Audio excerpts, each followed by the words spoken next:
In many parts of the world, women have little or no power to make decisions in the family and in the community.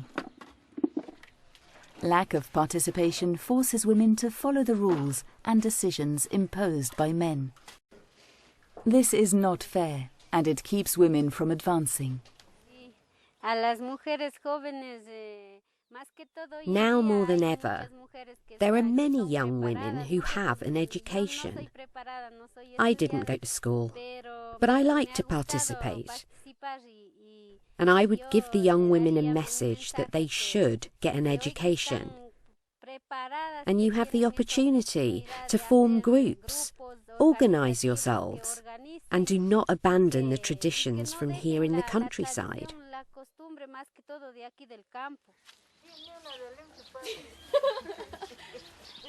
The most difficult challenge for a woman is to break the barriers that are established within the family and society, where men make most of the decisions, especially about the money the family earns and what to plant in their fields.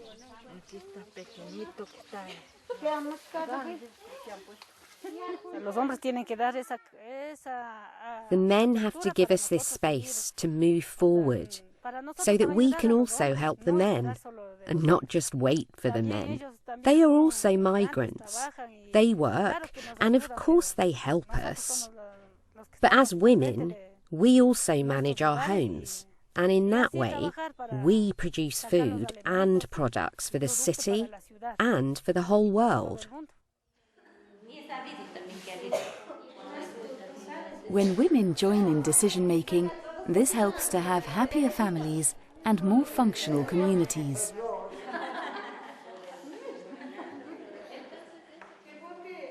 In this video, we will learn about how to inspire women leaders and how men, local authorities and other public institutions can support them.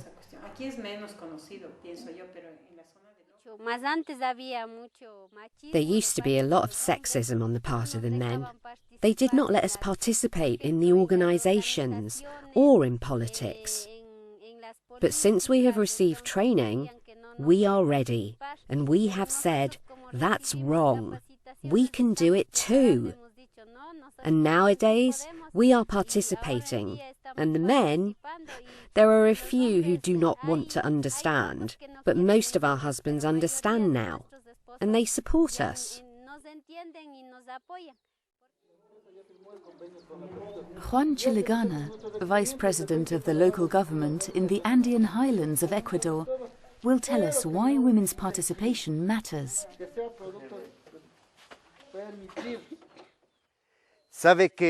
It's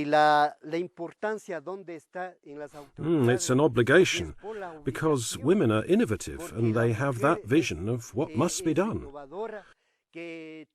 So, what do we have to do as elected officials?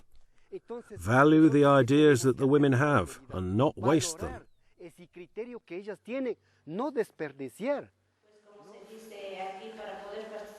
Any woman can become a leader, but it requires certain qualities.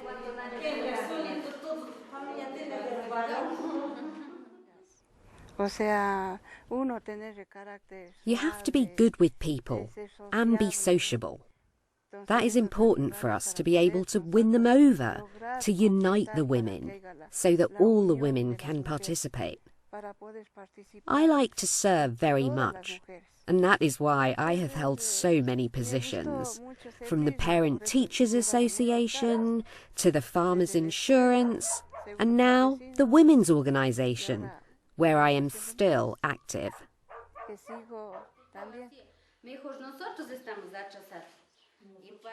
Becoming a woman leader takes time. It is a process of constant learning. You do not become a leader in isolation. As a leader, you gain more confidence and feel more secure in women's groups, to later become the leader of a mixed group, that is, with men and women.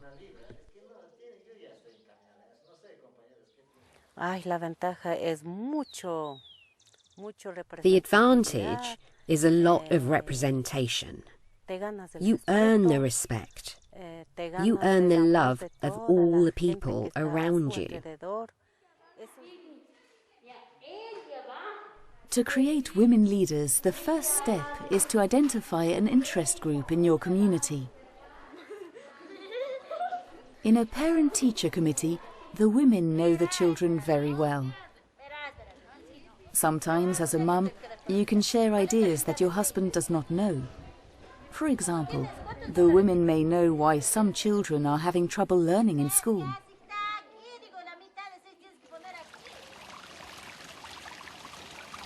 Also, as leaders of irrigation groups, women can gain more authority because of the importance that this organisation has in the communities.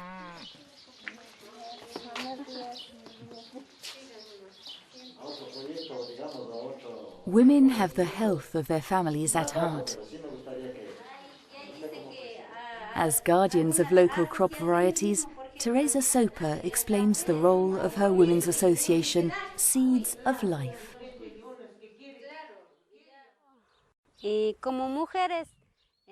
As women, we are the ones who live the most in the countryside, and we save the seeds.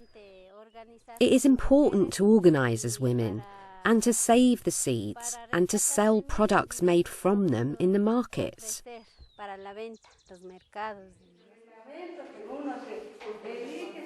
Always take into account the objectives, goals or dreams shared by the members of your group. The group also agrees on the benefits and responsibilities of the members. For example, the rules can say that women must take on leadership positions or that half of the leadership must be made up of women.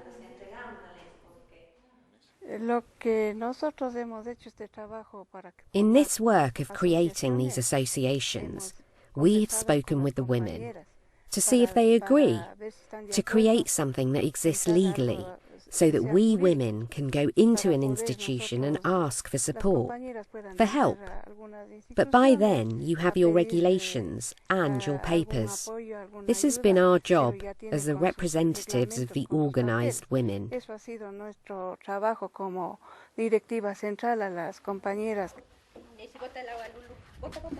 When you lead a group for the first time, you may feel shy, but little by little you get over it.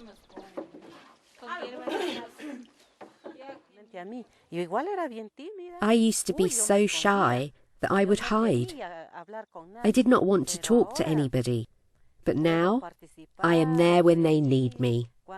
If I have some knowledge, I share it with the group. I don't keep it for myself. I think that that is the strength of a woman leader.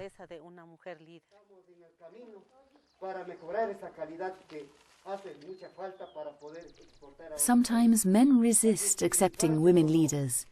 So, when respected men take part in women's meetings, it can set an example for other men.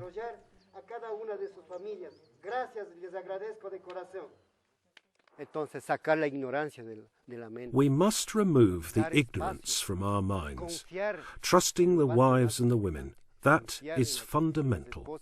If you do not trust, you probably don't even trust what you yourself are doing or going to do.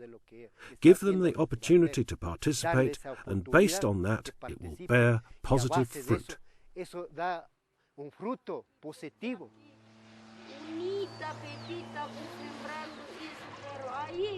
As you take up a leadership role, you may have to spend some time out of the home. So discuss with your husband how the family will manage the household tasks and look after the children.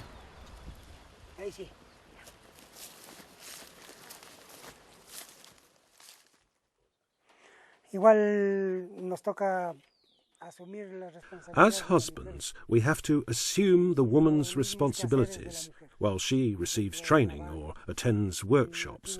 For example, washing and looking after the animals, and many more things that the woman does in the countryside.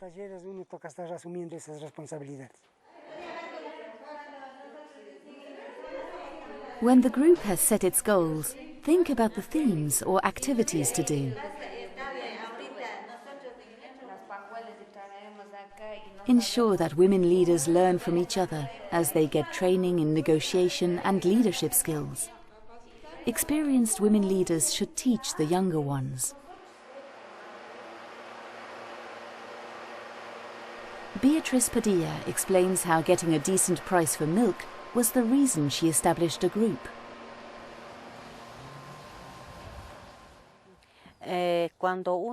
When we are organised, we take a greater volume of our product, and with more product, we can negotiate with the companies. If I am alone with my 10 litres, my 20 litres of milk, it is not possible to sell it at the price they should pay. Perhaps not even a fair price, but a representative price. That was our objective.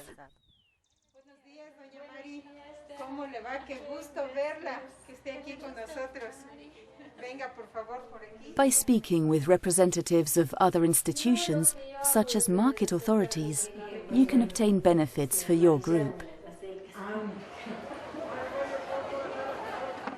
Selling at the market takes time, so some group members give their produce to 2 or 3 women leaders who sell it for them. Selling as a group allows you to offer more diverse products to consumers.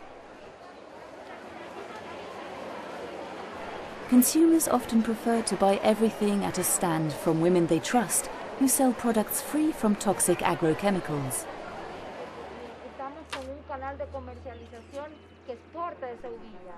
A woman who values her own opinions and who has the confidence to express herself can interact with public and private institutions. This can even help to open doors to export markets. Companies interested in selling organic fruit are keen to deal with well-organized women's groups with strong leaders.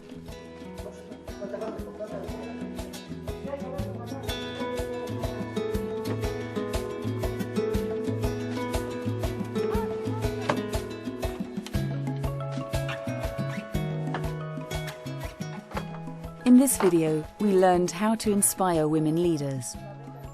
When men support women as they assume leadership roles, their families and communities become stronger and happier.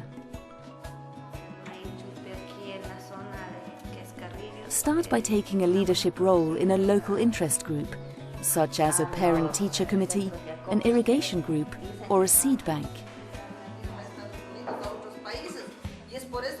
Gain experience within a women's group before leading a mixed group. Learn from experienced women leaders. Strengthen your skills to negotiate with public and private institutions.